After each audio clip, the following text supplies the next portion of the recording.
L'édito éco avec Agnès Verdier-Molinier. Bonjour Agnès. Bonjour Jacques, bonjour à tous. Depuis hier, les logements classés G au diagnostic de performance énergétique sont interdits à la mise en location en France métropolitaine.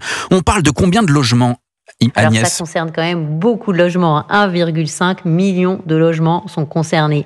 Et c'est quand même 6% du parc locatif. Et même c'est 10% si on inclut les logements classés F, alors qu'on se plaint de la pénurie de logements à louer. Dégoûtés par ces nouvelles contraintes, beaucoup de propriétaires pourraient décider de sortir leurs biens du marché locatif. Et pour cause, les propriétaires peinent à financer les rénovations coûteuses. Sans parler du fait que certains DPE deviennent obsolètes et doivent être refaits pour toute location ou vente.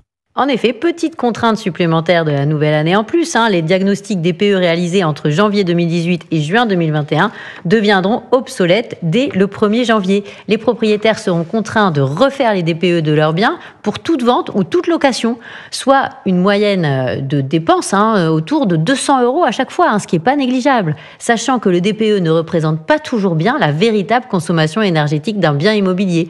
En effet, des études montrent que le DPE pénalise les logements chauffés à l'électricité par rapport à ceux au gaz. C'est tout à fait paradoxal. Et la manière d'évaluer les logements du DPE pénalise aussi les petites surfaces qui sont nombreuses dans le parc locatif. Et la lutte contre les passoires thermiques devient tellement bureaucratique et contraignante qu'elle se retourne contre les propriétaires et même contre les locataires. Bah oui, Jacques, lutter contre les passoires thermiques, c'est une chose, mais la méthode est absolument catastrophique.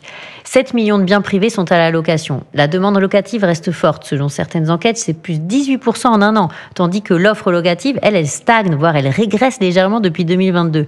Alors cette nouvelle contrainte sur le DPE, en disant qu'on ne peut plus louer les logements classés G, ça risque de participer à une augmentation des loyers, à une pénurie de logements à louer, et surtout dans les grandes métropoles et les zones tendues. C'est l'inverse de ce qu'il faut faire. Et la ministre démissionnaire Valérie Létard a proposé de reporter la contrainte pour 250 000 biens qui sont classés G et qui sont dans des copropriétés, parce que c'est plus compliqué peut-être dans les copropriétés de mener les travaux de rénovation et d'isolation.